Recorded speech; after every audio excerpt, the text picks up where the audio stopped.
একটা রমজান মাস আল্লাহ দিলেন। নবীজি বলেছেন রমজান মুবারকে মাস আসার সঙ্গে সঙ্গে আল্লাহ রাব্বুল আলামিন তিনি জান্নাতের সমস্ত দরজাগুলি খুলে দেন, আর জাহান্নামের সব দরজাগুলি আল্লাহ রাব্বুল আলামিন বন্ধ করে দেন। সুবহানাল্লাহ। আর শয়তানকে শৃঙ্খল দিয়ে বেঁধে ফেলা হয়, শিকল দিয়ে শয়তানরা বাঁধা হয়ে যায়। এই হাদিসটা যখনই শোনাই বিভিন্ন জায়গায় লোকেরা বিভিন্ন জায়গায় প্রশ্ন করে, হুজুর কোন তো যে শয়তানরে বাঁধতে হয়, কিন্তু রমজান মাসেও তো লোকেরা মদ খায়, মিথ্যা কথা কয়, তাহলে শয়তান বাঁধা থাকবো কেমনে? আমি বলি দেখেন, এরও ব্যাখ্যা আছে।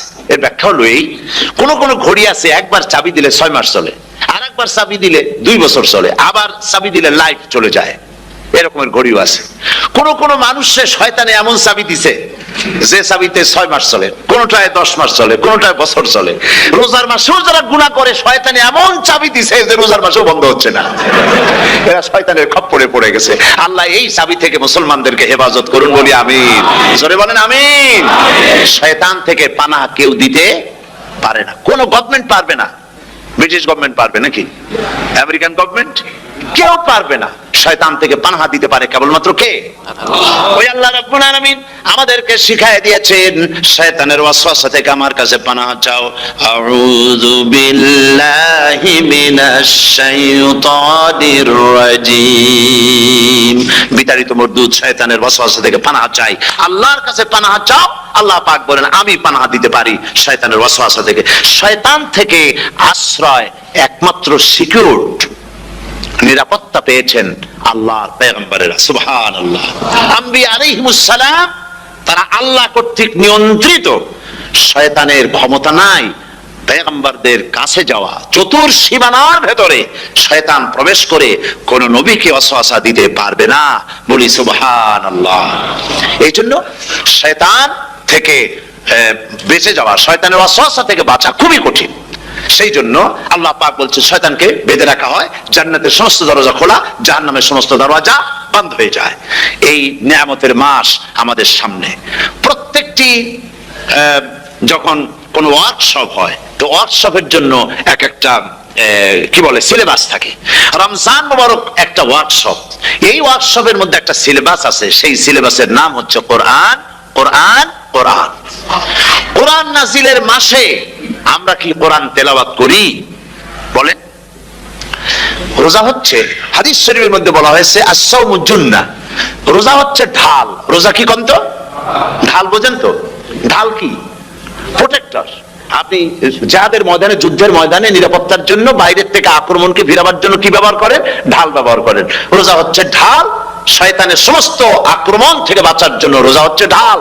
রোজার দিনে কেউ যদি আপনার সাথে ঝগড়া করে, তাহলে রাসূল বলেছেন তুমি বলো, তুমি ঝগড়ায় প্রবৃত্ত হবে না। তোমার সাথে যদি কেউ ঝগড়া করে, তুমি বলবে ইন্নী সাইম, আমি রোজাদার। আমি তোমার মতো ঝগড়া করতে আমিও পারি, আমি তোমার মতো গালাগালি দিতে পারি, কিন্তু আমি দেব না, ঝগড়াও করব না, গালিও দেব না, মারামারিও করব না, কারণ আমি রোজাদার। সুবহানাল্লাহ।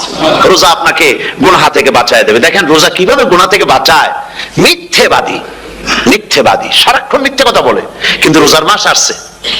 এখন মিথ্যাবাদী যারা, তাদের ঘনিষ্ঠ লোকদের কাছে শুনেছি যে তারা বলে, যদি কোনো লোক দিনের বেলা আইসা যায় আর এমন কথা, যে কথা বলতে গেলে মিথ্যা বলা ছাড়া উপায় নাই তার জন্য, সে তখন বলে ভাই তুমি তো অসময় আসছো, এখন আমি খুব ব্যস্ত, আই এম ভেরি বিজি, তুমি রাত্রে আসো।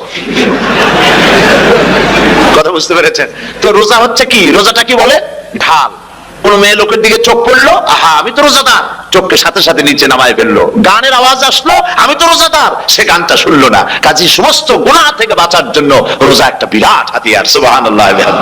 এই মাসে আল্লাহ রাব্বুল আলামিন এই মাসটা, এই রোজাটা কেন দিয়েছেন? লাআল্লাকুম তাত্তাকুন, ইয়া আইয়ুহাল্লাযীনা আমানু কুতিবা আলাইকুমুস সিয়ামু কামা কুতিবা আলাল্লাযীনা মিন ক্বাবলিকুম লাআল্লাকুম তাত্তাকুন। হে বিশ্বাসীরা, তোমরা যারা ঈমান এনেছো শোনো, আমি রোজাকে তোমাদের জন্য ফরজ করেছি, যেমন করে ফরজ করেছিলাম তোমাদের পূর্বপুরুষদের উপরে। রোজা শুধু আমাদের উপরে ফরজ হয়েছে তা না, আমাদের আগে যারা যেসব নবীরা আসছিলেন তাদের উপর রোজা কি ছিল? ফরজ ছিল। সুতরাং এই রোজা তোমাদের উপরে ফরজ, এই জন্য লাআল্লাকুম তাত্তাকুন, যাতে করে তোমরা কি হতে পারো? পরেজগার হতে পারো। কি হতে পারো? পরেজগার, মুত্তাকি হতে পারো, আল্লাহকে ভয় করতে পারো। একমাত্র আল্লাহর ভয় মানুষকে ভালো বানাতে পারে। একটা মানুষ জান্নাতে যাওয়ার জন্য, জাহান্নাম থেকে বাঁচার জন্য একটা জিনিস, কয়টা জিনিস বলেন? একটি জিনিস যদি ভেতরে থাকে তাহলে সমস্ত গুনাহ থেকে বাঁচতে পারে, আর একটি জিনিস যদি না থাকে তাহলে এমন কোন কাজ নাই পৃথিবীতে যা সে করতে পারে না। সেই কাজটার নাম কি? তাকওয়া। সবাই বলেন কাজটার নাম কি? তাকওয়া। যদি ভেতরে আল্লাহ পাকের ভয় থাকে, রব্বুল আলামিন আমাকে দেখছেন, তিনি আমাকে শুনতেছেন, এই ভয় যদি অন্তঃকরণের ভিতরে থাকে তাহলে এই লোকটি কোনো গুনাহের কাজ করতে পারবে না, মিথ্যা বলতে পারবে না, ওজনে কম দিতে পারবে না, খাদ্যে ভেজাল দিতে পারবে না, শয়তানি বদমাশি করতে পারবে না। আর যদি এই জিনিসটির অভাব থাকে, যদি তাকওয়া না থাকে তাহলে সমস্ত অন্যায় কাজ সে করতে পারবে। এই জন্য আল্লাহ রাব্বুল আলামিন বলেন রোজা এই জন্য দান করেছে যাতে করে, রোজার মাস এই জন্য দিলাম লাআল্লাকুম তাত্তাকুন, তোমাদের ভিতরে তাকওয়ার সৃষ্টি হয়। এই ওয়াজ আমি আপনাদের সামনে অনেকবার করেছি। হযরত ওমর রাদিয়াল্লাহু তাআলা আনহু রাতের বেলায় ঘুরতে ঘুরতে দেখেন এক বাড়িতে আলো জ্বলছে, শেষ রাত। এই রাত্রে বাড়িতে আলো জ্বলে কেন? ভাবলেন কোন অসুখ বিসুখ হলো নাকি। তো উনি কাছে গেছেন, গিয়ে কান পেতে শুনতেছেন। বাড়ির মালিক বুড়ি তার যুবতী মেয়েকে ডেকে বলছে, মা ওঠো, তাড়াতাড়ি ওঠো। কেন? কয়েছে সকাল তো হয়ে গেল, দুধ দই এনেছি, আমি দুধ এনে রাখছি, এখন তুমি পরিমাণ মতো সবটা পাত্রে পানি দিয়ে ভরে দাও, তাহলে ওজন বেশি হবে আর আমরা ভালো লাভ করতে পারবো। মেয়ে বলছে, মা তুমি বলো কি, এটা আমার দ্বারা সম্ভব না। কেন সম্ভব নয়? হযরত ওমর এক ফরমান জারি করেছেন, তিনি বলেছেন পানিতে দুধের মধ্যে পানি মিশাতে নিষেধ করেছেন। তাছাড়া রাসূল করিম সাল্লাল্লাহু আলাইহি ওয়াসাল্লাম খাদ্যদ্রব্যে ভেজাল দিতে নিষেধ করেছেন। কাজী হযরত ওমরের এই নির্দেশকে আমি অমান্য করতে পারবো না। মা বলছে, দেখো ওমর এখন তো ঘুমাইতেছে, এত রাত্রে তিনি কি এখানে আসছেন নাকি আমাদের এই কারবার দেখতে, তুমি পানি মিশাও ইচ্ছে মতো।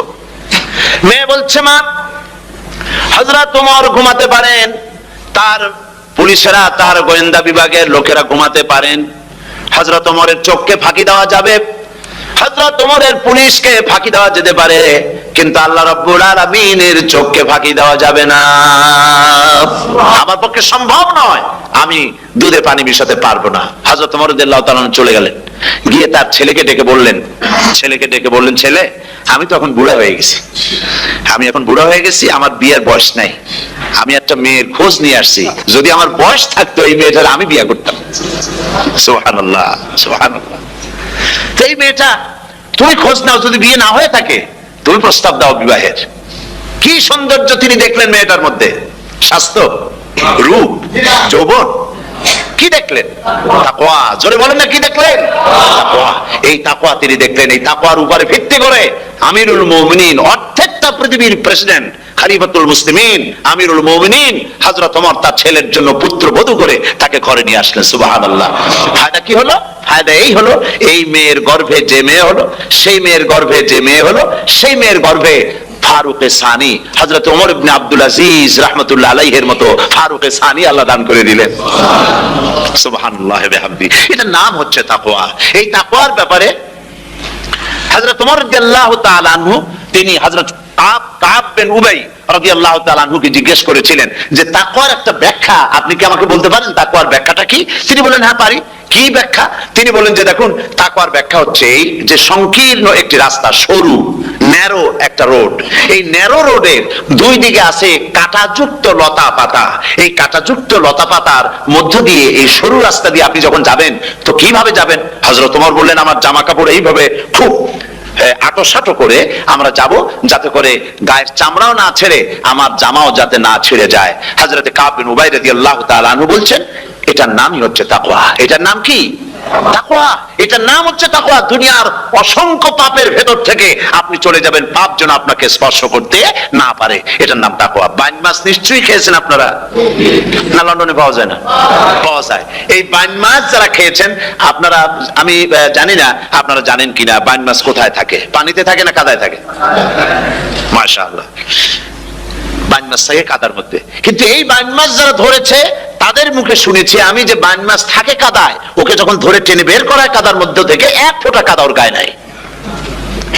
এই কলুষিত সমাজ, পাপে ভরপুর, গ্রেট ব্রিটেন, আমেরিকা, পাশ্চাত্য, আমাদের দেশ, সর্বত্র পাপ আর পাপ। এই পাপের মধ্যে বাইন মাছ শুধু খাইয়েন না, ওর কাছ থেকে শিক্ষাও গ্রহণ করেন। ও যেমন কাদার মধ্যে থাকে, কাদা ওর গায়ে লাগে না, আপনিও এই সমাজের মধ্যে আপনি আপনার কাজ চালিয়ে যান, পাপ যেন আপনাকে স্পর্শ না করে। আল্লাহ যেন পাপের থেকে আমাদের বাঁচান। আমরা বলি আমিন, সবাই বলেন আমিন। এটার নাম হচ্ছে তাকওয়া। আর তাকওয়া লম্বা জামায় তাকওয়া হয় না, লম্বা দাড়িতে তাকওয়া হয় না, পাগড়ি একটা বানলেই তাকওয়া হয় না। রাসূলুল্লাহ সাল্লাল্লাহু আলাইহি ওয়াসাল্লাম বলেছেন তাকওয়া হা হুনা, হা হুনা, হা হুনা, তিনবার বলেছেন, বুকের দিকে দেখায় বলেছেন তাকওয়া হা হুনা। তাকওয়া হচ্ছে এখানে। এর অর্থ এই নয় যে আমি দাড়িকে আমি ছোট করে দেখছি, জামাকে ছোট করে দেখছি, তা নয়। কিন্তু বলছি যে তাকওয়াটা হচ্ছে অন্তরের ভেতরে। এই অন্তরের ভেতর থেকেই এটার বহির প্রকাশ হতে হবে। আপনার কথায়, আপনার বলায়, আপনার ওঠায়, আপনার বসায়, আপনার চালচলনে, আপনার বিয়ে শাদীতে, আপনার ব্যবসা বাণিজ্যের সর্বত্র তাকওয়ার ছাপ প্রদর্শিত হতে হবে। তাহলেই আমার মধ্যে তাকওয়া এসেছে বলে প্রমাণ হবে। আর এটাই আল্লাহ পাক চান, রমজান মুবারকে তোমাদের মধ্যে তাকওয়া সৃষ্টি হোক। রোজা সম্পর্কে এই কথাগুলি আমি বলে নিলাম। প্রথম 10 দিন শুধু রহমত নাজিল হবে, দ্বিতীয় 10 দিনে আল্লাহ পাক শুধু মাফ করতে থাকবেন, আর তৃতীয় 10 দিনে আল্লাহ পাক জাহান্নাম থেকে মুক্ত করে দেবেন। সুবহানাল্লাহ। রমজানে মক্কা শরীফে, মদিনা শরীফে ছোট্ট একটা বাচ্চাও ঘুমায় না। অন্তত 5-7 বছর, 8-10 বছর বয়স হয়ে গেছে এরকম বাচ্চা সারা রাত্রে 1 সেকেন্ডের মধ্যে ঘুমায় না। সমস্ত লোক জাগে, ফজরের নামাজ পড়তে গিয়ে ঘুমায়, সব সমানে 2 হাতে নেকি কামাই করে। নেকি কামাইয়ের মৌসুমে বাহার। রমজান হচ্ছে নেকি কামাইয়ের বসন্তকাল। আপনারা যেন খবরদার মিস করবেন না, মিস করবেন না খবরদার। এই মাসটা পুরাপুরি কাজে লাগাবার জন্য মায়েরা, আমার মায়েরা, বোনেরা, মেহেরবানি করে এই মাসটা কাজে লাগাবেন। গীবত গাইবেন না, রাগারাগি করবেন না, ঝগড়াঝাড়ি করবেন না, মিথ্যা কথা বলবেন না, তেলাওয়াত, জিকির, আজগার। আর পুরুষেরাও এই জিকির আজগারের মধ্যে, মানুষকে ভালো কাজের আদেশ করার মধ্যে যা আজকে আল্লাহ আমার দিয়ে বলাইলেন, এই কাজগুলি আমি এবং আপনারা সবাই যেন আমল করতে পারি। আল্লাহ তৌফিক দান করুন। যে ব্যক্তি তওবা করে আল্লাহর পথে চলে, নেক আমল করে, পেছনের জীবনের দোষ ত্রুটি যা করেছেন সবগুলির বদলে আল্লাহ রব্বুল আলামিন নেকি লিখে দিবেন। জোরে বলেন সুবহানাল্লাহ। তার মানে কি? তার মানে হচ্ছে জীবনে যত অপরাধ করেছিল, তওবা করে যখন ভালো কাজ করবে, আর পেছনের কথাগুলি যখন মনে করবে গভীর রাত্রে, আল্লাহ আমি এই ধরনের পাপ করেছিলাম, চুরি করেছি, ডাকাতি করেছি, জেনা করেছি, মদ খেয়েছি, মিথ্যা কথা বলেছি, এই সব কথা বলে যত অনুশোচনা করবে আর অনুতপ্ত হবে, চোখ দিয়া যত পানি পড়বে, নতুন নতুন করে তার আমল নামে আল্লাহ নেকি লিখতে থাকবেন। জোরে বলেন সুবহানাল্লাহ। রব্বুল আলামিন তার বান্দাকে এত ভালোবাসেন, একজন সাহাবী কতগুলি পাখির বাচ্চা নিয়ে রাসূলের কাছে হাজির হয়েছেন। আল্লাহ নবী বলেন, এই পাখির বাচ্চাগুলি আনলা কেন? সাহাবী বলেন, হুজুর এই পাখির বাসাটা ভেঙে গিয়েছিল, বাচ্চাগুলি যখন ধরলাম ওর মা আমার মাথার উপরে ঠোকরাতে লাগলো, সে নিজের জীবনের মায়াকে উপেক্ষা করে বাচ্চাগুলিকে হেফাজত করার জন্য আমার উপরে ঝাঁপিয়ে পড়লো। আমি নিয়ে এসেছি এখানে, এই দেখুন ঘরের মধ্যে ঢুকেছে, এখানে ওই পাখিটা এসেছে। আমি রাসূলকে দেখাতে এলাম প্রাণী জগতে মায়ের সন্তানের প্রতি কত মায়া, সেটা দেখাতে এলাম। আল্লাহ নবী বলেন, ও সাহাবী, প্রাণী জগতে সন্তানের প্রতি মায়ের কতটুকু মহব্বত তুমি তাই আমাকে দেখাতে এসেছো। শোনো, এই প্রাণী জগতে সন্তানের প্রতি মায়ের যত মহব্বত, তার চাইতে লক্ষ কোটি গুণে বেশি মহব্বত বান্দার প্রতি আল্লাহ রব্বুল আলামিনের। মহব্বতকে, করুণাকে, রহমতকে, ভালোবাসাকে 100 ভাগ করা হয়েছে। 100 ভাগ করে 99 ভাগ আল্লাহ নিজের কাছে রেখেছেন, আর একটা ভাগ তামাম পৃথিবীর প্রাণী জগতে আল্লাহ ছড়াই দিয়েছেন। একটা ভাগ দিয়েছেন সারা দুনিয়ার প্রাণী জগৎ। সেই একটা ভাগে এই শত সহস্র কোটি প্রাণীর মধ্যে যেটুকুন আমরা পাইছি, এতটুকুন মহব্বতের সন্তানের জন্য কলিজায়, সন্তানের কোনো অকল্যাণ হলে কলিজায় পানি থাকে না, সন্তানের কোনো অসুবিধা হলে বা মা বাপের কষ্ট হলে বা কারো কোনো কষ্ট হলে আমরা এই ধরনের আমাদের অবস্থা সৃষ্টি হয়ে যায়। 1 ভাগ তামাম পৃথিবীর সমস্ত প্রাণী জগতে ছড়ায় দেওয়ার পর আমাদের অবস্থা যদি এই হয়, তাহলে 99 ভাগ রহমত যার কাছে, বান্দার প্রতি তার মহব্বত কতখানি। আমার বন্ধুগণ, রাসূল পাক সাল্লাল্লাহু আলাইহি ওয়াসাল্লাম বলেছেন, ও সাহাবীরা, একজন লোক উটের পৃষ্ঠে যাচ্ছিল কোথাও, উটের পৃষ্ঠে তার খাবার আছে, পানিও আছে, যেতে যেতে মরুদ্যানের মধ্যে সে বিশ্রাম করলো। ঘুমের থেকে জেগে দেখে উট নাই, খাবার নাই, পানিও নাই। বড় লোকটা কেমন পেরেশান হয়। সাহাবীরা বলেন, হুজুর উট হচ্ছে মরুভূমির জাহাজ, উট হারায় গেছে, টাকা পয়সা যা ছিল, খাদ্য খাবার ছিল, সব চলে গেছে, এর থেকে পেরেশানি তো আর কিছুই হয় না। হুজুর বলেন, লোকটা খানিকক্ষণ চিন্তা ভাবনা করতে করতে কিছুক্ষণ পর দেখলো উট ফিরে এসেছে, সমস্ত টাকা তার ওই খাদ্য আর পানিও নিয়ে হাজির হয়ে গেছে। বলো কেমন খুশি হয়। হুজুর, হযরত সাহাবীরা বলেন, হুজুর এর থেকে খুশি আর কি হতে পারে, লোকটার দিল তো ভরে যাবে। আল্লাহর নবী বলেন, ও সাহাবীরা, কোন বান্দা যদি আল্লাহ থেকে নাফরমান হয়ে যায়, নামাজ ছেড়ে দেয়, জিনা, ব্যভিচার, বদমাশি, নাফরমানিতে যদি যখন লিপ্ত হয়ে যায়, উঠারা ব্যক্তি উট পাওয়ার জন্য যেমন পেরেশানি বোধ করে, আল্লাহ রাব্বুল আলামিন তার ওই নাফরমান বান্দার জন্য আল্লাহ রাব্বুল আলামিন ফিরে আসার জন্য আল্লাহ রাব্বুল আলামিন চান। বান্দা যখন নাফরমান বান্দা নিজের গুনাহ বুঝতে পেরে যখন সেজদায় পড়ে গিয়া কান্দে, রব্বুল আলামিন আমার গুনাহ মাফ করে দাও, এইভাবে যখন কাঁদতে থাকে, রব্বুল আলামিন আল্লাহর হাবিব বলেন উঠারা ব্যক্তি উঠ পেরে পড়ে, ওই ব্যক্তি যত খুশি হন। কোন নাফরমান বান্দা যখন সেজদায় পড়ে যায়, আল্লাহ রাব্বুল আলামিন এর চাইতে লক্ষ কোটি গুণে বেশি খুশি হয়ে যান। আল্লাহ পাক হচ্ছেন রহমান রহিম, গাফুরুর রহিম। পৃথিবীতে এমন কে আছে আপনি আমাকে বলেন, এমন কে আছে অপরাধ করবে না আর সে বলবে আয় তোরে মাফ করে দেই? বলেন এরকম আছে নাকি? কেউ বলেন আছে? এমনকি বাপ মা ছেলে অন্যায় করেছে, বাপ মার দিল চায় ছেলেটা যদি মাপ চাইতো বড্ড ভালো হতো, ওর সাথে প্রাণ ধরে কথা বলতাম, বুকের সাথে জড়িয়ে নিতাম, কিন্তু মুখ খুলে বলে না যে অপরাধ করেছিস মাপ চাইয়া যা, এরকম বলে। মাও বলে না, বাপেও বলে না। কিন্তু একমাত্র মহান সত্য রব্বুল আলামিন বান্দা যখন গুনাহ করে, আল্লাহ ডাকে বান্দারে গুনাহ করেছিস ফিরে আয়, আমি তোরে মাফ করে দেব। গুনাহ করেছিস ফিরে আয়, জিনা করেছিস ফিরে আয়, মদ খেয়েছিস ফিরে আয়, মানুষ হত্যা করেছিস ফিরে আয়, কুফরি করেছিস ফিরে আয়, আগুন পূজা করেছিস ফিরে আয়, মাটি পূজা করেছিস, সূর্য পূজা করেছিস, যা করেছিস না কেন ফিরে আয়, আমাকে ডাক দে, আমি তোর জিন্দেগির গুনাহ আমি আল্লাহ মাফ করে দেব। এই জন্য আল্লাহ রাব্বুল আলামিনকে যখন কোন বান্দা একবার ডাকে, দিল থেকে কলিজা থেকে একটা ডাক যদি দেয়, আল্লাহ হাজার ডাকের তুলনায় একটা ডাক আল্লাহ কলিজা থেকে ডাক। এই ডাকটা কোথা থেকে? কলিজা থেকে। দিল সে जुबात निकलती है, असर रखती है, पर नहीं मगर ताकते परवास रखती है। অন্তর থেকে যে কথা বেরোয় তা প্রভাব বিস্তার করে।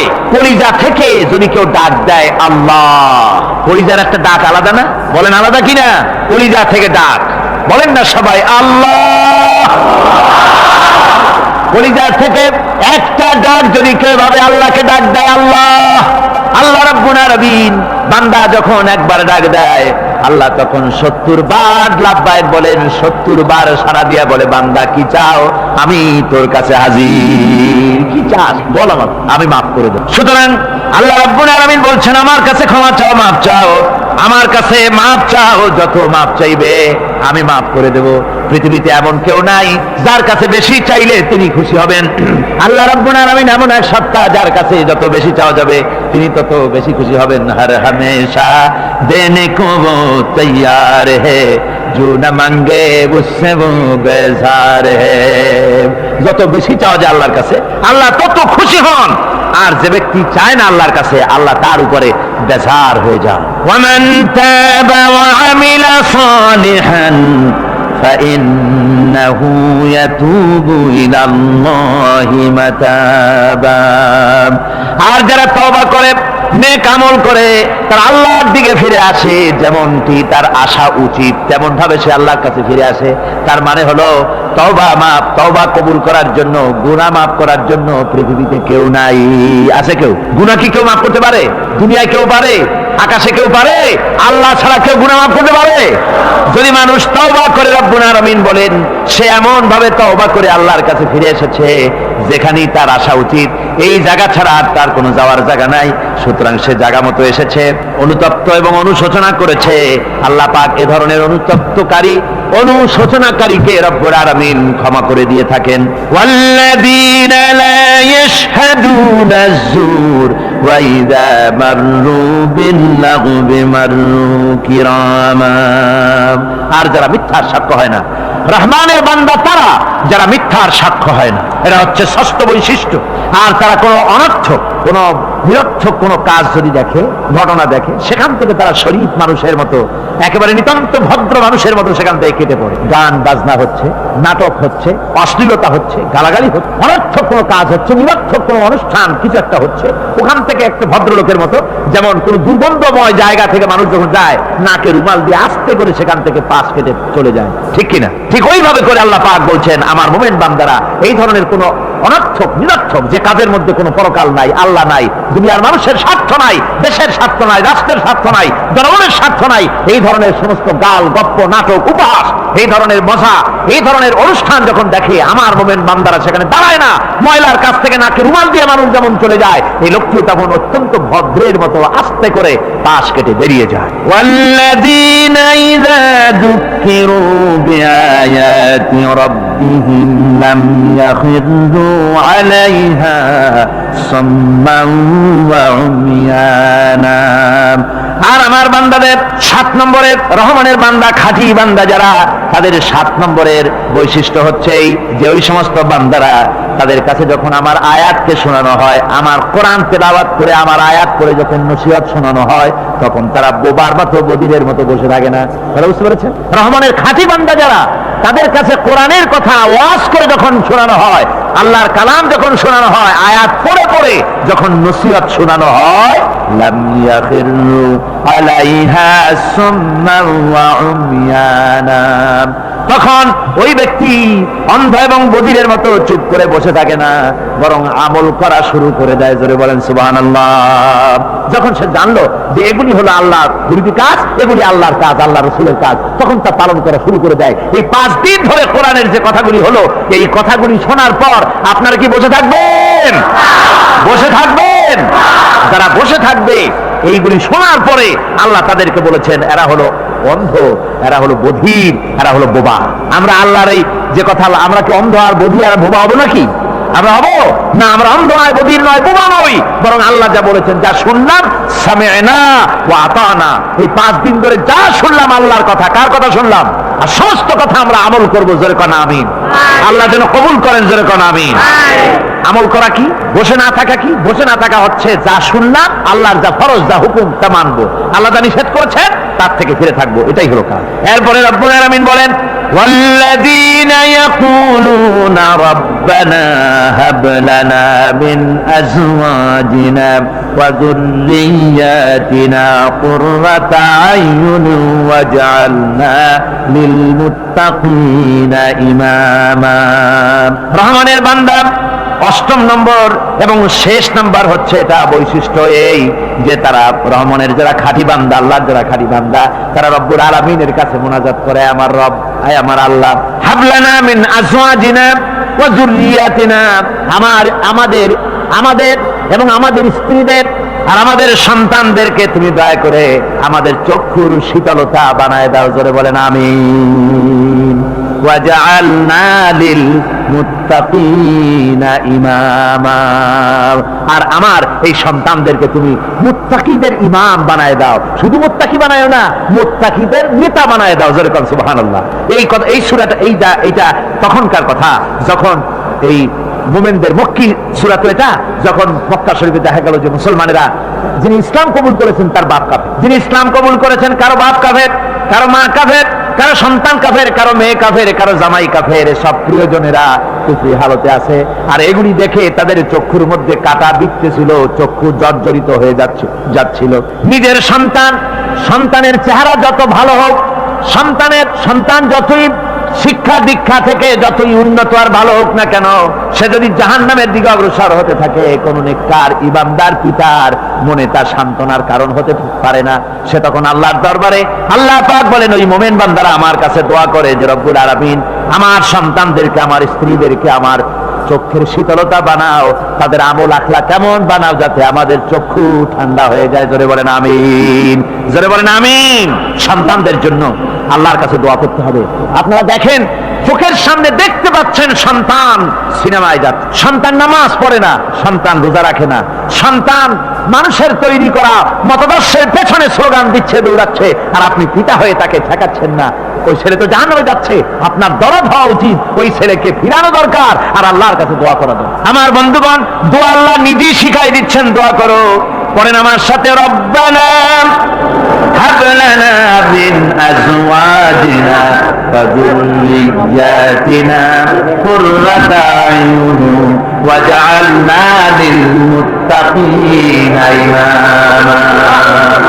উলাইকা ইউজজাউনাল গুরফাতা বিমা সাবারু ওয়া ইউনাক্কুনা يلقون فيها تحية وسلاما আল্লাহ পাক বলেন এই সব লোকদের জন্য তারা যে সবর করেছিল সেই সবরের কারণে আমি তাদের উত্তম জাযা দান করব আর তাদের জন্য ফেরেশতারা চতুর্দিক থেকে ফেরেশতারা তাদের জন্য সম্বোধন করবে তাদেরকে সম্বর্ধনা দিবে ফেরেশতারা তাদের সম্বর্ধনা দিবে ওয়াল মালাইকাতু ইয়াদখুলুনা আলাইহিম মিন কুল্লি বাবিন সালামুন আলাইকুম বিমা সাবারতুম ফানি'মা উকবাদ-দার চতুর্দিক থেকে ফেরেশতারা আসতে থাকবে আর তারা সালাম দিতে থাকবে তাদেরকে সম্বর্ধনা দেবে বেহেশতীদেরকে আর বলবে তোমাদের জন্য এই পরকালের এই ঘরটাই জায়গাটা কতই না উত্তম করে আল্লাহ তৈরি করে রেখেছেন বলেন সুবহানাল্লাহ সালামুন আলাইকুম আল্লাহ বলছেন উলাইকা ইউজসাউনাল গুরফাতা বিমা সাবারু তোমরা যে সবর ইখতিয়ার করেছিলে সেজন্য আজকে তোমাদের জন্য আমি এই বিরাট নিয়ামত তোমাদের জন্য রেখেছি দ্বীনকে চালু করতে গেলে ইসলামী আন্দোলন করতে গেলে বিপদ আসে আর সেই বিপদে সবর ইখতিয়ার করতে হয় কত ভয় আসে লোভ আসে কত কিছু আসে এগুলিকে উপেক্ষা করে যারা ইসলামী আন্দোলনের জন্য নফসের খাহেশকে আরামকে হারাম করে দিয়ে আন্দোলনে যারা ঝাঁপিয়ে পড়তে পারে তাদের জন্য আল্লাহ পাক এই সমস্ত নিয়ামত রেখে দিয়েছেন কুল মা ইয়াবাউ বিকুম রাব্বি লাউলা দুআউকুম ফাকাদ কাযযাবতুম ফাসাউফা ইয়াকুনু লিজামা ও নবী আপনি এদেরকে বলেন আপনি এই লোকগুলিকে বলেন যে তোমাদের ব্যাপারে আল্লাহর কি প্রয়োজন পড়েছে যদি তোমরা আল্লাহকে নাই ডাকো আল্লাহর কাছে যদি দোয়া না করো যদি হাত না পাতো আল্লাহ কি যদি না ডাকো তাহলে তোমাদের দিয়ে আল্লাহর দরকার ফাকাদ কাযযাবতুম তোমরা তো অস্বীকার করে চলছো ফাসাউফা ইয়াকুনু লিজামা খুব তাড়াতাড়ি করে তোমরা বুঝতে পারবে এমন অবস্থা এমন আযাব আসবে যে তখন তোমাদের প্রাণ বাঁচানোই দায় হয়ে পড়বে আমার বন্ধুগণ একটা মানুষের সাথে মানুষের সৃষ্টি আর পাথরও সৃষ্টি পাথরও একটা মাখলুক মানুষও মাখলুক পাথরের সাথে মানুষের পার্থক্য কোথায় পাথর আল্লাহর দরবারে হাত তুলতে পারে না আল্লাহকে ডাকতে পারে না মোনাজাত করতে পারে না মানুষ ডাকতে পারে হাত তুলতে পারে তার হাত দেওয়া আছে মানুষ হয়ে যদি আল্লাহর দরবারে হাত তুলতে না পারলেন চোখের পানি যদি না ফেলতে পারলেন আল্লাহ পাক বলছেন ও নবী বলে দেন আপনি বলুন তোমাদের দিয়ে কি প্রয়োজন আল্লাহর লাউলা দুআউকুম তোমরা যদি ইচ্ছে আল্লাহকে যদি না ডাকো যদি তার কাছে হাত না তোলো তাহলে তোমাদের দিয়ে আল্লাহর দরকারটা কি তোমাদেরকে রব্বুল আলামিন তৃণখণ্ডের মতো উড়িয়ে দিবেন কোন মর্যাদা থাকবে না আল্লাহর কাছে সুতরাং মর্যাদা পেতে হলে আল্লাহকে ডাকতে হবে আল্লাহর কাছে চাইতে হবে এভাবে করে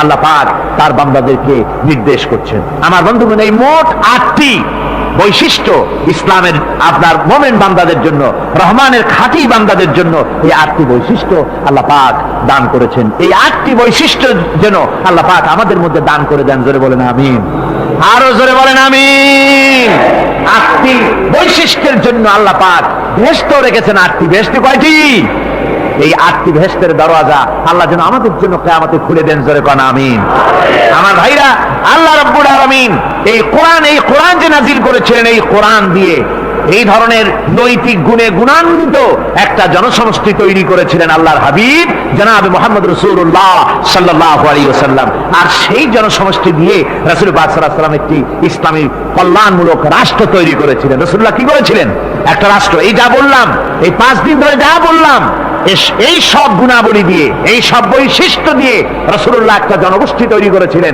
সেই জনগোষ্ঠী নিয়ে মক্কি জিন্দেগি থেকে রাসূলুল্লাহ মদিনায় আসলেন আর মদিনায় এসে রাসূলুল্লাহ এখন রাষ্ট্রপ্রধান হয়ে গেলেন কি হয়ে গেলেন রাষ্ট্রপ্রধান প্রেসিডেন্ট হয়ে গেলেন রাসূলুল্লাহ আজকে প্রেসিডেন্ট রাষ্ট্র হলো আর কোরআন দিলেন সংবিধান হিসেবে শাসনতন্ত্র হিসেবে আল্লাহর নবী বললেন আজকে আমি দেশবাসীকে এমন একটা কনস্টিটিউশন এমন একটি সংবিধান দেশবাসীকে আমি দিলাম যেই সংবিধানের বদৌলতে সমাজে আর চুরি থাকবে না ডাকাতি থাকবে না জেনা থাকবে না ব্যভিচার থাকবে না এর বদৌলতে মানুষ এখন দরজা খুলে ঘুমাতে পারবে আর কোনো অশান্তি থাকবে না চুরি হবে না ডাকাতি হবে না নারী ধর্ষণ হবে না হত্যা হবে না আরামের জমিন হয়ে যাবে আর মানুষ শান্তিতে বসবাস করতে পারবে হুজুর বললেন খায়রুল কুরুনি কারনি সর্বশ্রেষ্ঠ যুগ হচ্ছে আমার যুগ আমার বন্ধুগণ কোরআনের সমাজই ছিল পৃথিবীর সর্বশ্রেষ্ঠ সমাজ সেই সমাজ ব্যবস্থাকে আমরা ভুলে গিয়েছি আজকে সমাজতন্ত্র ব্যর্থ হলো কেন কমিউনিজম ব্যর্থ হলো কেন ব্যর্থ হওয়ার একমাত্র কারণ হলো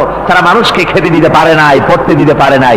পুঁজিবাদও ব্যর্থ, সমাজতন্ত্র ব্যর্থ। আসলে ওরা বলেছে আমরা সবাইকে সমান করে দেব, খাইতে দেব, পড়তে দেব, কাপড় দেব, চোপড় দেব, ওষুধ দেব, তোমাদের মৌলিক অধিকার, মৌলিক প্রয়োজন মিটাবো, এগুলি সব তারা বলেছে। কিন্তু মৌলিক প্রয়োজন মিটাতে পারে নাই। 70 বছর যেতে পারল না, বিদায় হয়ে গিয়েছে। মৌলিক প্রয়োজন মিটাতে পারে শুধুমাত্র কোরআন। কে মিটাতে পারে? জোরে বলেন, কে পারে? কোরআন পারে মানুষের মৌলিক প্রয়োজন মিটাতে। তাই এই কোরআনে কারীমকে আল্লাহ রাব্বুল আলামিন অবতীর্ণ করলেন, আর কোরআন দিয়ে রাসূল পাক সাল্লাল্লাহু আলাইহি ওয়াসাল্লাম একটা সমাজ তৈরি করলেন, এমন সমাজ যেখানে রাষ্ট্রপ্রধানের পেট ফুলে উঠলো না খাইয়া, রাষ্ট্রপ্রধানের বিরাট বিল্ডিং উঠলো না, বিদেশে টাকা জমা হলো না। আজকে আমরা দেখি পৃথিবীতে কত জায়গায় রাষ্ট্রপ্রধান নিজের ছেলেবেলে নাই, হাওলাত করা ছেলে একটা, তাও যদি এত টাকা পয়সা বিদেশে জমা করে, তাহলে মানুষেরা মন্তব্য করে যদি নিজের ছেলে থাকতো তাহলে তো গোটা বাংলাদেশ বিদেশি ব্যাংকে জমা দিয়ে দিত। ইসলাম পৃথিবীতে এসেছে মানুষকে এমন এক শান্তির বিধান দিতে। রাষ্ট্রপ্রধান মুহাম্মদ রাসূলুল্লাহ সাল্লাল্লাহু আলাইহি ওয়াসাল্লাম মানুষ খাবার পেয়েছে, দরজা খুলে ঘুমাবার সুযোগ পেয়েছে। আজ হযরত আবু হুরায়রা রাদিয়াল্লাহু তাআলা আনহু বলেন, আমি রাসূলুল্লাহর কাছে গেলাম, হুজুরকে গিয়ে সালাম করলাম। আল্লাহর নবী সালামের জবাব দিলেন, কিন্তু দেখতে পেলাম মুখ নড়ে, আওয়াজ বেরোলো না। কারণ কি? কাছে গিয়ে দেখি নবীজি ক্ষুধার যন্ত্রণায় কথা বলতেছেন, আওয়াজ বেরোতেছে না। এত ক্ষুধা লেগেছে আল্লাহর নবীর। 2-4 দিন চলে গেছে, খাবার নাই। রাসূলুল্লাহ সমস্ত গনিমতের মাল, যাকাত সদকার মালগুলি, খাদ্য দ্রব্যগুলি দুহাতে বিতরণ করেছেন। নিজের পেটে খাবার নাই, মানুষকে দিতেছেন। দিতে দিতে এশার নামাজ পড়ে নবীজি ঘরের মধ্যে প্রবেশ করে হযরত আয়েশা সিদ্দিকা রাদিয়াল্লাহু তাআলা আনহাকে দেখে বলেন, আয়েশা রে, সারাদিন কষ্ট করেছি, দারুণ ক্ষুধা লেগেছে, তাড়াতাড়ি করে কিছু খাবার আমার এনে দাও। হযরত আয়েশা হুজুরের ক্ষুধার্ত শ্রান্ত ক্লান্ত চেহারার দিকে তাকাইয়া হযরত আয়েশা কেঁদে ফেলেছেন। হযরত মা আয়েশা কাঁদেন আর বলেন, ইয়া রাসূলুল্লাহ, হে আল্লাহর নামের কসম করে বলি, আমি আয়েশার ঘরে কোনো পানি ছাড়া কোনো খাবার নাই। এই ছিল রাসূলের আদর্শ। আল্লাহ পাক বলে, বান্দা যখন আমাকে ডাকে, আমি বান্দার একদম নিকটে, তার ঘাড়ের চাইতেও নিকটে। ওয়া নাহানু আকরাবু ইলাইহি মিন হাবলিল ওয়ারিদ। আমি আমার বান্দার সব যে রগের উপরে তার মাথা, এর থেকেও আমি আমার বান্দার বেশি নিকটে। সুবহানাল্লাহ পড়ে। আমি তোমার কাছে, আমার কাছে মাপ চাও, যত বড় গুনাহ হোক। ওয়া ক্বালা রাব্বুকুম উদউনি আস্তাজিব লাকুম। তোমার প্রভু তোমাকে ডেকে বলেছে, আমাকে ডাকো, আমি মাফ করে দেবো। সুবহানাল্লাহ। কত বড় কথা! আমাকে ডাকো, নিরাশ হয়েও না, হতাশ হয়েও না। আল্লাহর গজব বেশি না রহমত বেশি? আল্লাহর রহমত বেশি। হাদিসে কুদসির ভিতরে এসেছে, আল্লাহ পাক বলেছেন, কোন বান্দা যদি আমার দিকে 1 বিঘত অগ্রসর হয়, আমার রহমত তার দিকে 1 হাত এগিয়ে যায়। কোন বান্দা যদি আমার দিকে হেঁটে আসে, আমার রহমত তার দিকে দৌড়ে যায়। বান্দা যখন আল্লাহর দরবারে 2 হাত উঁচু করে চোখের পানি ফেলে দেয়, মুসলিম শরীফের হাদিসের ভিতরে এসেছে, গভীর রাতের 3য় অংশে আল্লাহ রাব্বুল আলামিন প্রথম আকাশে আসেন আর ডেকে বলেন, পৃথিবীতে আছো নাকি কেউ গুনাহ করে জীবন বরবাদ করে দিয়েছো? আমার কাছে মাপ চাও। ঋণগ্রস্ত আছো, অসুস্থ আছো, অপমানিত আছো, কে আছো মাজলুম, আমাকে ডাকো, আমার কাছে বলো, আমি ডাকে সাড়া দেব, জীবনের আশা পূরণ করে দেব। ওই সময় যেই সমস্ত লোকেরা কাঁদে তাহাজ্জুদের নামাজ পড়ে, আল্লাহ জিজ্ঞেস করেন ফেরেশতারা, অমুক অমুক দেশ অমুক অমুক বান্দারা কাঁদে কেন? ফেরেশতারা বলে, রব্বুল আলামিন তুমি তো ভালো করে জানো। আল্লাহ বলেন, জানি, তবুও তোমাদের মুখে শুনতে চাই। তারা বলে, রব্বুল আলামিন তোমার এই বান্দা গুনাহ করেছি, গুনার জন্য মাফ চায়, জাহান্নাম থেকে বাঁচতে চায়। আল্লাহ পাক বলেন, ফেরেশতারা আমার এই বান্দারা আমারে দেখেছে নাকি? বলে, দেখে নাই। বলে, আমার দোজখ দেখেছে নাকি? বলে, না, তাও দেখে নাই। আমার বেহেশত দেখেছে নাকি? বলে, না, তাও দেখে নাই। আল্লাহ পাক বলেন, ফেরেশতারা সাক্ষী থাকো, ওরা আমাকে দেখে নাই, আমার বেহেশত দোজখ কিছুই দেখে নাই, শুধুমাত্র আমার নবীর কথা, আমার কোরআনের কথা বিশ্বাস করে আরামের ঘুমকে হারাম করে যেভাবে তারা কাঁদতেছে, সাক্ষী থেকে যাও ফেরেশতারা, আমার রহমতের দরিয়ায় জোশ মেরেছে, আমার ওই ক্রন্দনরত বান্দাগুলিকে আমি আল্লাহ মাফ করে দিলাম। সুতরাং মুমিন বান্দা যারা, আল্লাহর মুমিন বান্দা যারা, এই ঈমানের কোয়ালিটি এটাও হতাশায় নিরাশায় ভেঙে পড়বে না। গুনাহ তো মানুষই করে, গুনাহ হয়ে গেছে, মাপ চাও। তোমার গুনাহ কদ্দুর? তোমার গুনাহ যদি হয় পাহাড় সমান, আল্লাহর রহমত আকাশ সমান। জাহান্নামের কঠিন শাস্তি থেকে বাঁচতে হলে আল্লাহর প্রতি ঈমান আনতে হবে। আর ঈমান আনলে যে কোয়ালিটিগুলি হওয়া উচিত, সেগুলি আমি আপনাদের সামনে আলোচনা করছি। এরপর আরেকটি কোয়ালিটি হবে মুমিনের, তা হলো কঠোর কঠিন বিপদে অবিচল থাকবে, বিপদে ভেঙে পড়বে না। বিপদ আপদ, শত্রুতা, ক্ষয় ক্ষতি যা কিছু হয় সবই আল্লাহর পক্ষ থেকে, এটা মেনে নিতে হবে এবং ধৈর্য ধারণ করতে হবে। বিপদ মুসিবত শুধু উম্মতের জন্য নয়, দুনিয়ার সমস্ত নবীদের বিপদ এসেছে। হয় নাই নবীদের বিপদ আসে নাই? কোরআনে কারীম থেকে শুনুন, আল্লাহ রাব্বুল আলামিন বলেন, ওয়া কাযালিকা জাআলনা লিকুল্লি নাবিয়্যিন আদুওয়াম মিনাল মুজরিমিন। আল্লাহ পাক বলেন, এমনি করে আমি সকল নবীদের শত্রু বানিয়ে দিয়েছি সব পাপিষ্ঠ আর অপরাধ প্রবণ লোকদেরকে। প্রত্যেক যুগে নবীদের শত্রু ছিল, প্রত্যেক যুগে নবীদের কি ছিল? শত্রু ছিল। সে শত্রু কারা ছিল? আল্লাহ পাক বলছেন নবীদের শত্রু ছিল পাপিষ্ঠ আর অপরাধ প্রবণ লোক, এরাই ছিল নবীদের দুশমন। রাসূলগণের অবস্থা যদি এই হয়, তাহলে তার উম্মত, ওই দিনের ধারক বাহক যারা, তাদের বুঝি বিপদ আপদ হবে না নাকি? হবে কিনা? তো ইসলামের বিরোধিতা যারা করে, কোরআনের পরিভাষায় বলা হয়েছে ইসলামের দুশমন, নবীদের দুশমন। দুনিয়ার সব পাপিষ্ঠ আর অপরাধ প্রবণ লোকেরাই ইসলামের দুশমন হয়, নবীদের দুশমন হয়। আজও দেখেন, আজও তাকিয়ে দেখেন, ইসলামী আন্দোলনের বিরোধিতা যারা করে তারা পাপিষ্ঠ চরিত্রের কিনা তাকায় দেখেন, খুঁজে দেখেন, সর্বত্র খুঁজে দেখুন, খুঁজে দেখুন। যারা ইসলামী আন্দোলনের বিরোধিতা করে, যারা ইসলামকে মিটিয়ে দেওয়ার চেষ্টা করতেছে, যারা ইসলামকে মৌলবাদ বলে, ইসলামকে সাম্প্রদায়িক বলে, কোরআনে কারীমের কথা কত স্পষ্ট যে নবীদের দুশমন হয়, ইসলামের দুশমন হয় মুজরিম লোকেরা, অপরাধ প্রবণ আর পাপিষ্ঠ লোকেরা। আজও আমরা দেখতে পাই এই শ্রেণীর লোকেরা পাপিষ্ঠ এবং সবচাইতে সমাজের নিকৃষ্ট ধরনের চরিত্রহীন লোক। নামাজ নাই। আপনি খুঁজে দেখেন ইসলামী আন্দোলনের বিরোধিতা যারা করছে, যারা নেতৃত্ব দিচ্ছে, নামাজ নাই, রোজা নাই, চরিত্র নাই, হজ নাই, যাকাত নাই, মদ, জুয়া, জেনা, ব্যভিচার ইত্যাদিতে লিপ্ত।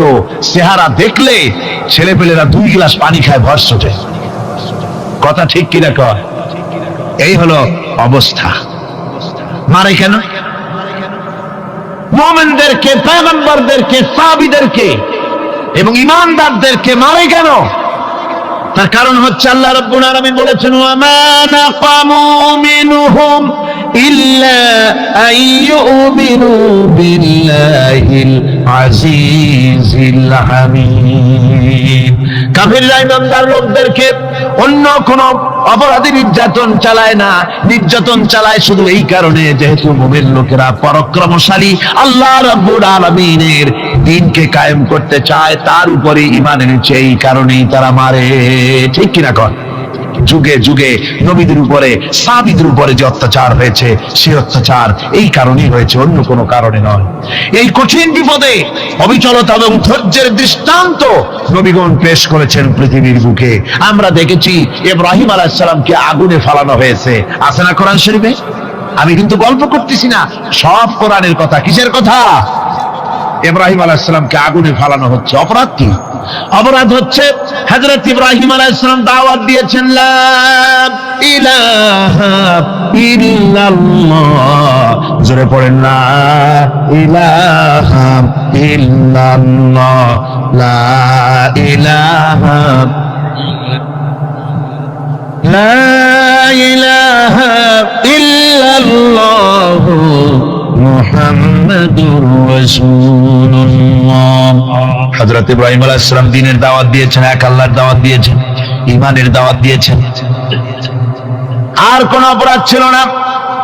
নমরুদ সহ্য করতে পারল না। কোরআনে কারীমের মধ্যে সব কথাগুলি আল্লাহ পাক এই জন্য বিধৃত করেছেন, এই জন্য কোরআনে কারীমের মধ্যে সব কথা উঠায় দিয়েছেন, যাতে করে মুমিনেরা বিপদ আসলে পরে যেন ঘাবড়ে না যায়। ইব্রাহিম আলাইহিস সালামকে আগুনে ফেলানো হচ্ছে। ফেরেশতা বলছে, ইব্রাহিম তোমারে আগুনে ফেলায় দেওয়া হতেছে, আমার কাছে সাহায্য চাও, আমার কাছে ক্ষমতা আছে, আগুনগুলো উঠে নমরুদের বংশ জ্বালিয়ে দেব। হযরত ইব্রাহিম ফেরেশতার কাছে সাহায্য চাইছিলেন নাকি? তিনি বললেন, ফেরেশতা তোমার কাছে সাহায্য কেন চাইব? আমি তো এমন কোন অন্ধ আল্লাহর ইবাদত করি না যেই অন্ধ স্রষ্টা তার গোলামের দুঃখ দুর্দশা না দেখেন। আমি তোমার কাছে সাহায্য চাইব না। হযরত ইব্রাহিম আলাইহিস সালাম পাশ করলেন। কি বলেন, পাশ করছেন না? ঈমানের পরীক্ষায় পাশ। আগুনের মধ্যে হযরত ইব্রাহিমকে যখন ফেলানো হচ্ছে, রব্বুল আলামিন আগুনের প্রতি নোটিশ করে দিলেন, ইয়া নারু কুনি বারদাও ওয়া সালামান আলা ইব্রাহিম। আগুন আমার ইব্রাহিমের জন্য শান্তিদায়ক, ঠান্ডা হয়ে যা। এখন কি আর আগুনের বাপের ক্ষমতা আছে ইব্রাহিমকে পোড়ানো? আর ক্ষমতা নাই। আমার বন্ধুগণ, ইব্রাহিম আগুনের ভিতরে আরামে বসা আছেন, আর ওদিকে নমরুদ বসে বসে দেখতেছে দূর থেকে।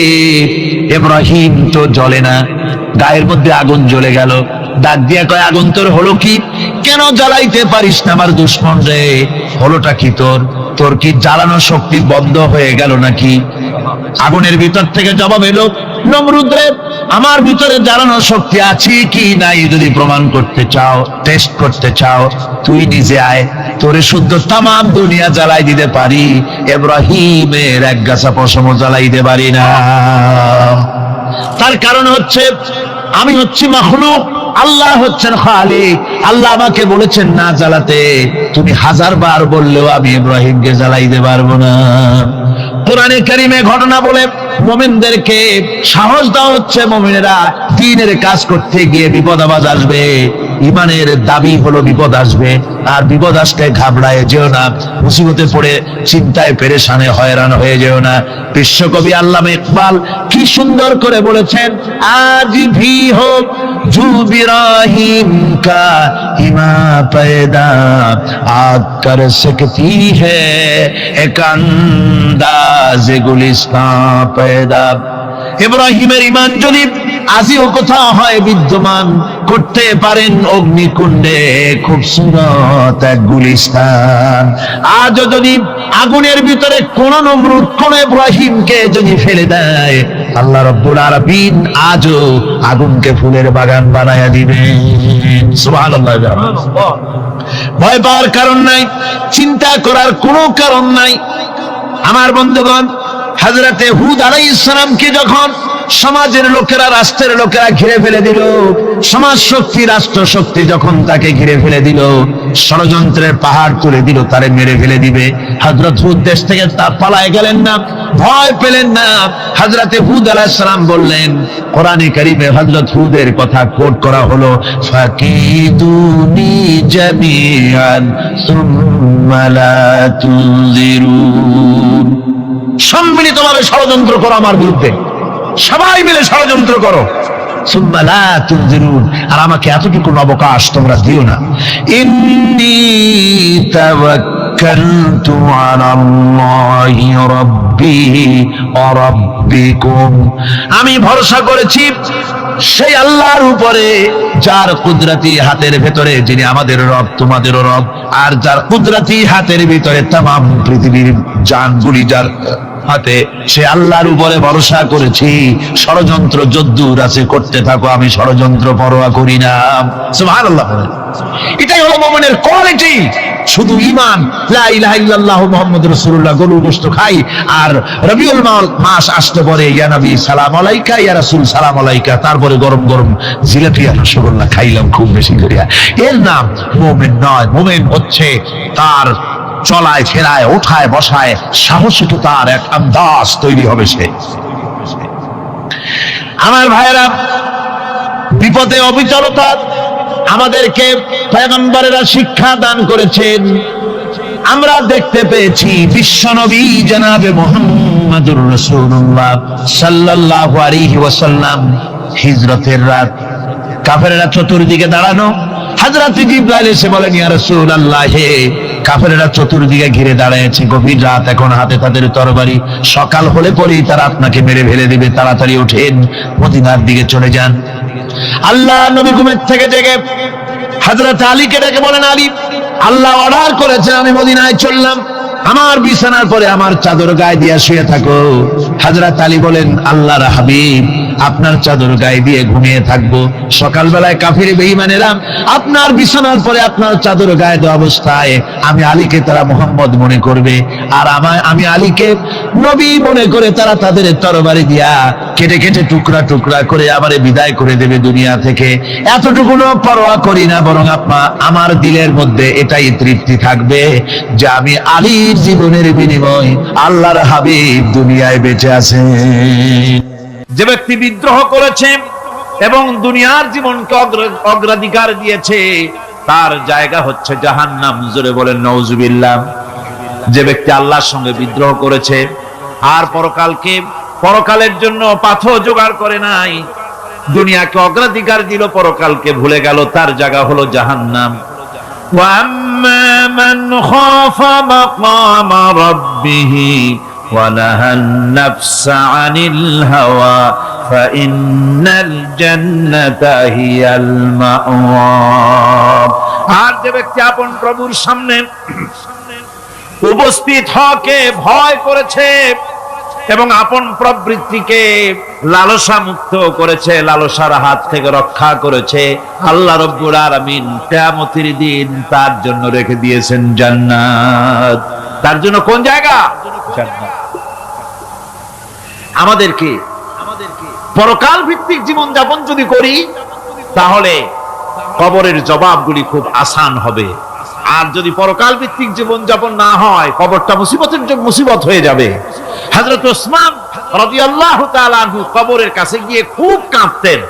সাহাবায়ে কেরাম প্রশ্ন করেছেন, হুজুর, রাসূল করিম সাল্লাল্লাহু আলাইহি ওয়াসাল্লাম যখন জান্নাত ও জাহান্নামের ওয়াজ করেন, কখনো তো এত বেশি আপনি কাঁদেন না, যত বেশি কাঁদেন কবরের কাছে এসে, কারণ কি?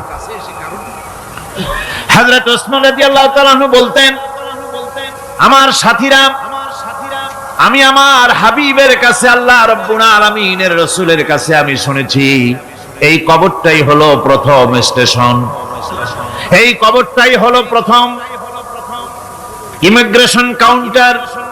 এই জায়গায় যদি কেউ ধরা পড়ে যায়, কারো যদি চার্জশিট হয়ে যায়, সব জায়গায় ধরা পড়ে যাবে, হাসরে মিজানে সিরাতে কোনো জায়গায় নাজাত পাবে না। আর এই কবরটা যদি কেউ মুক্তি পেয়ে যায়, মিজান সিরাত হাসর সব জায়গা থেকে আল্লাহ তারে ভালোভাবে পার করে দিবেন। এটা হলো আসল জায়গা, মারাত্মক জায়গা, খুব মারাত্মক জায়গা। আমি এটাকে ইমিগ্রেশন কাউন্টার বলেছি আমার ভাষায়। ইমিগ্রেশন কাউন্টার যারা বিদেশ ভ্রমণ করেছেন তারা জানেন। লন্ডন যাবেন, আমেরিকা যাবেন, সৌদি আরব যাবেন, যে কোনো বিদেশে যাবেন, গেলেই পাসপোর্ট তারা দেখবে। পাসপোর্টে আপনার ন্যাশনালিটি কোনটা সেটাই তারা জানতে চাইবে। আপনি কোন দল করেন এটা তারা জানতে চাইবে না। আপনি কোন ভাষায় কথা বলেন তাও তাদের জানার দরকার নেই। প্রথমেই তারা আপনার ন্যাশনালিটি দেখবে, আপনার আইডেন্টিটি কি তারা জানতে চাইবে। তারপরে যদি স্যাটিসফ্যাক্টরি হয়, আপনাকে ভিসা দিয়ে ভেতরে ঢোকবার ব্যবস্থা করে দেবে। আর যদি তারা স্যাটিসফাইড না হয়, তাহলে আপনাকে মেহমানখানায় ঢুকানো হবে গ্রেফতার করে।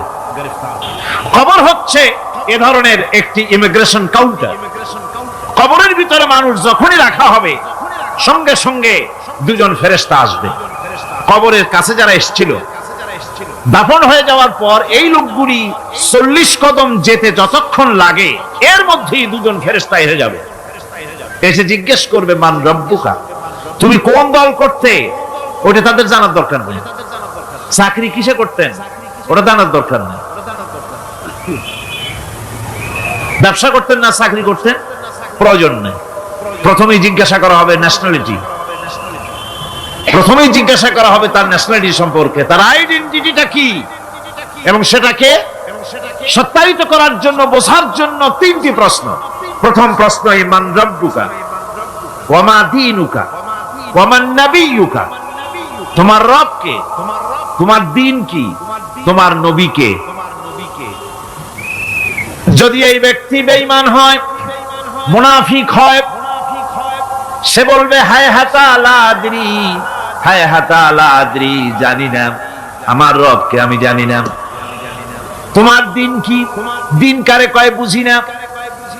এরপরে আল্লাহর নবী জনাবে মুহাম্মদ রাসূলুল্লাহ সাল্লাল্লাহু আলাইহি ওয়াসাল্লাম কে দেখানো হবে, বলা হবে মা কুনতা তাকুলু ফি হাদার রাজুল, এই ব্যক্তি সম্পর্কে তোমার ধারণা কি নিকে? বলবে আমি চিনি না। নাউযুবিল্লাহ। বাস, এরপরে তার যা হবার তাই শুরু হয়ে যাবে। আর যদি বান্দাটা মুমিন হয়, প্রশ্ন করা হবে মান রাব্বুকা, জবাব দেবে রব্বি আল্লাহ, আমার রব আল্লাহ রাব্বুল আলামিন। ওয়া মা দীনুকা, দীনুনা ইসলাম, আমার দিন হচ্ছে ইসলাম। এরপরে আল্লাহর নবীকে দেখানো হবে। কয়েক রকমের বর্ণনা আছে। কোন বর্ণনায় আছে হুজুরের আকারে দেখানো হবে, অথবা রাসূলকে সরাসরি দেখানো হবে। বলা হবে মা কুনতা তাকুলু ফি হাদার রাজুল, এই লোকটি সম্পর্কে ধারণা কি?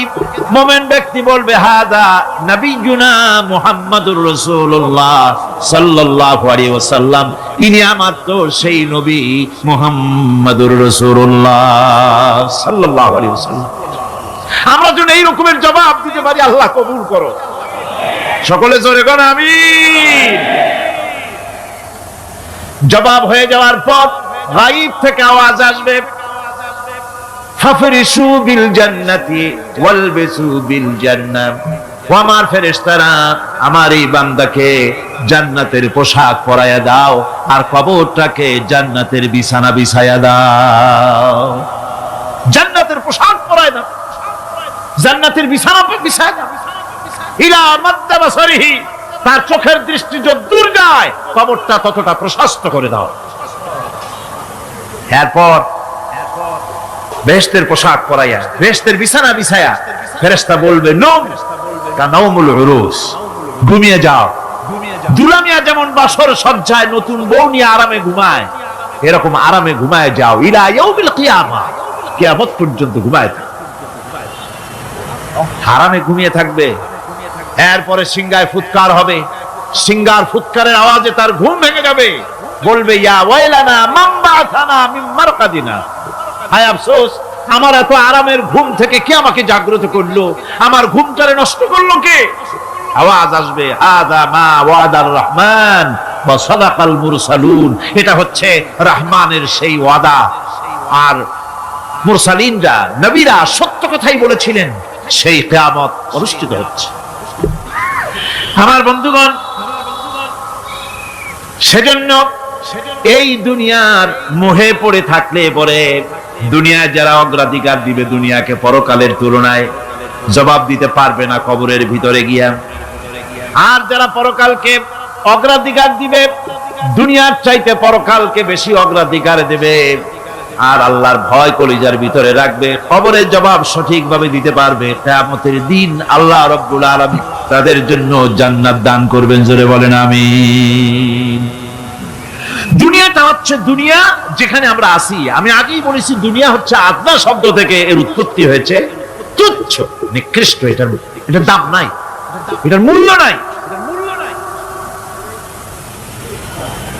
হযরত ইবনে কাইয়িম রাহিমাহুল্লাহ নওয়ারাল্লাহু মারকাদাহু ওয়া জাআলাল জান্নাতা মাথওয়াহু, হযরত ইবনে কাইয়িম তিনি বলছেন, সুন্দর করে বলছেন দুনিয়া সম্পর্কে, মা মাদা ফিদ দুনিয়া আহলামুন ওয়া মা বাকিয়া মিনহা আমানি ওয়াল ওয়াক্তু বাইনাহুমা দাইউন। মা মাদা ফিদ দুনিয়া আহলামুন, জীবনের যে অংশ ফেলে এসেছি সেটা আজ একটা স্বপ্ন। ওয়া মা বাকিয়া মিনহা আমানি, আর জীবনের যে অংশ সামনে বাকি আছে সেটা এখন একটা আকাঙ্ক্ষা। ওয়াল ওয়াক্তু বাইনাহুমা দাইউন, আর এর মাঝখান থেকে সময় সব চলে যাচ্ছে। কত বড় কথা চিন্তা করেছেন? জীবনের যে অংশ ফেলে এসেছি তা আজকে স্বপ্ন, তা আজ কি বলেন? স্বপ্ন। আর সামনে যা আছে সেটা আকাঙ্ক্ষা, আর মাঝখান থেকে সময় সব চলে যাচ্ছে। এরপরে তিনি বলছেন ওয়ামাই ইয়াসহাবিদ দুনিয়া ইয়াকুন মিসলা কাবিদিন আলাল মাই খালাতুহু ফুরুজুল আসাবিঈ। দুনিয়াদারের অবস্থা হচ্ছে এই, কেউ যদি দুই হাতে পানি খামসায় ধরে, দুই হাতে কি ধরছে বলে, দুই হাতে পানি খামসায় ধরেছে, খুব মজবুত করে ধরেছে, 2 মুঠ পানি, বলেন থাকবে কতটুকু? কতটুকু থাকবে? 1 ফোঁটাও থাকবে না। কারণ তার আঙ্গুলের ফাঁক তার সাথে খেয়ানত করবে, আঙ্গুলের ফাঁক দিয়া পানিগুলি সব বেরিয়ে চলে যাবে। সুতরাং দুনিয়া যারা চায় তারা ঠিক পানি খামসায় ধরলে পানি যেমন হাতের ভেতর থেকে খেয়ানত করে চলে যায়, যারা দুনিয়া চায় দুনিয়াও তাদেরকে এভাবে ফাঁকি দিয়ে চলে যায়। তবুও দুনিয়ার মায়া মানুষের এত বেশি। আল্লাহর নবী বলেন লাউ কানা লি ইবনি আদামা ওয়াদিন মিন যাহাবিন লাহাব্বা ইয়াকুনা লাহু সানিন। এই পৃথিবীতে যদি কাউকে একটা মাঠ ভরে যদি সোনা দেওয়া যায়, লোকটা বলবে রব্বুল আলামিন আমি যদি আরেকটা মাঠ এরকম সোনা ভরা পেতাম। দ্বিতীয় আরেকটা মাঠ দেওয়া হলে আবার বলবে যদি তৃতীয় আরেকটা মাঠ সোনা ভরে যদি পেতাম। নবীজি বলেন ওয়ালা ইয়ামলাউ জাওফু ইবনু আদামা ইল্লা তুরাব। মানুষের পেট 3.5 হাত মাটি ছাড়া, কবরের মাটি ছাড়া মানুষের পেট ভরবে না। আরো চাই, আরো চাই, চাওয়ার কোনো শেষ নাই। মানুষ এভাবে করে দুনিয়ার মহব্বতে এমনি পাগল হয়ে যায়, শুধু দুনিয়ার মহব্বত, পরকালকে বেমালুম ভুলে যায়। আমি কিন্তু এই কথা বুঝাতে চাই নাই যে পরকালের মহব্বতে, পরকালের ভয়তে বা পরকালের জন্য দুনিয়া আপনি বাজার ঘাট, বেচা কিনা, ব্যবসা বাণিজ্য সবকিছু ভুলে যান না, তা নয়। ভুল বোঝার কোনো কারণ নাই। পরকালকে অগ্রাধিকার দিতে হবে, মানে দুনিয়াটা চিরস্থায়ী জায়গা নয়। চিরস্থায়ী হচ্ছে কোনটা? আখিরাত। চিল্লা এখন কোনটা? সুতরাং এখানে যা করতে হবে, আখিরাতে জবাবদিহিমূলক জীবন যাপন করতে হবে। আপনি ব্যবসা করবেন, ওজনে কম দিতে পারবেন না, আপনি খাদ্যে ভেজাল দিতে পারবেন না, চুরি করতে পারবেন না, ডাকাতি করতে পারবেন না, জেনা করতে পারবেন না, বদমাশি করতে পারবেন না, মদ খেতে পারবেন না, সন্ত্রাসী হতে পারবেন না, হাইজাকার হতে পারবেন না, চাঁদাবাজ হতে পারবেন না, মুনাফাখোর হতে পারবেন না, আপনি চোরা কারবারি হতে পারবেন না, ঘুষখোর হতে পারবেন না, সুদখোর হতে পারবেন না। এই সব কাজ পরকালকে বিশ্বাস করলেই এ সমস্ত কাজ থেকে মানুষ বিরত থাকতে পারে। কথা ঠিক কিনা? এটাই হচ্ছে। সুতরাং এই পৃথিবী থাকবে না, এটা কি চিরকাল থাকবে না? এর একটা পরিসমাপ্তি ঘটবে। যেমন করে সারা বছর লেখাপড়া করার পর কলেজে, বিশ্ববিদ্যালয়, মাদ্রাসায়, হাই স্কুলে, সব জায়গায় সারা বছর লেখাপড়া করার পর যেমন পরীক্ষা দেওয়ার একটা দিন আসে, সারা বছর ব্যবসা করার পর হিসাব নিকাশ করার যেমন একটা সময় আসে, সারা মাস চাকরি করার পর বেতন পাওয়ার যেমন একটা দিন আসে, সারা জীবন চাকরি করার পর পেনশন পাওয়ার যেমন একটা সময় আসে, অনুরূপ ভাবে এই দুনিয়া যেদিন শেষ হয়ে যাবে, আল্লাহ নির্ধারিত সময় শেষ হয়ে যাওয়ার পর একটা সময় আসবে যখন আল্লাহ রব্বুল আলামিন সব শেষ করে দিবেন, লন্ডভন্ড হয়ে যাবে, কিছুই থাকবে না। কোরআনে কারিমে আল্লাহ সব বলেছেন, কোরআনে সব আল্লাহ বলে দিয়েছেন। আল্লাহ পাক বলেন এই পৃথিবীর সব কেমন ভাবে ধ্বংস হবে তার চিত্র আল্লাহ পাক কোরআনে কারিমে তুলে ধরেছেন। ইযাস সামাউ ফাতারাত ওয়া ইযাল কাওয়াকিবু তাসারাত ওয়া ইযাল বিহারু ফুজ্জিরাত ওয়া ইযাল কুবুরু বু'সিরাত। যখন আকাশসমূহ দীর্ণ বিদীর্ণ হয়ে যাবে, তারকাগুলি বিক্ষিপ্ত হয়ে ছিটকে পড়বে, আর সমুদ্রগুলি উচ্ছ্বসিত হয়ে পড়বে, কবরগুলি সব তার ভেতরে যা আছে উদ্গীরণ করে দেবে, তারকাগুলি স্থিমিত হয়ে যাবে। এরপরে সমস্ত আকাশগুলি কাতাইয়িস সিজিল্লি লিল কুতুব, কিতাবের পৃষ্ঠার মতো একটার পরে একটা ঠাস ঠাস করে পড়তে থাকবে, চূর্ণ বিচূর্ণ হয়ে ভেঙে চুরে একাকার হয়ে যাবে। পাহাড়গুলিকে উড়িয়ে দেওয়া হবে, চন্দ্র এবং সূর্য একাকার হয়ে যাবে। আল্লাহ রাব্বুল আলামিন বলেন ফাইদা বারিকাল বাসার ওয়া খাসাফাল কমার ওয়া জুমিআশ শামসু ওয়াল কমার। চক্ষু যখন বিস্ফারিত হয়ে যাবে, চাঁদ যখন তার আলো হারিয়ে ফেলবে, সূর্য যখন তার আলো হারিয়ে ফেলবে, চাঁদ আর সূর্য সব একাকার হয়ে যাবে, সেই সময়ের অবস্থাটা কি চিন্তা করো। মানুষ হয়রান হয়ে দৌড়াদৌড়ি করবে। ওয়াহুমিলাতিল আরদু ওয়াল জিবালু ফাদুক্কাতা দাক্কাতান ওয়াহিদা। জমিন এবং পাহাড়গুলির মধ্যে আল্লাহ রাব্বুল আলামিন সংঘর্ষ বাঁধিয়ে দিবেন। পাহাড়গুলি ভেঙে চুরে টুকরা টুকরা হয়ে যাবে। পাহাড়গুলি উঁচু করে জমিনের উপরে আছাড় মেরে আল্লাহ রাব্বুল আলামিন ভেঙে চুরে চুরমার করে দিবেন। সুবহানাল্লাহ।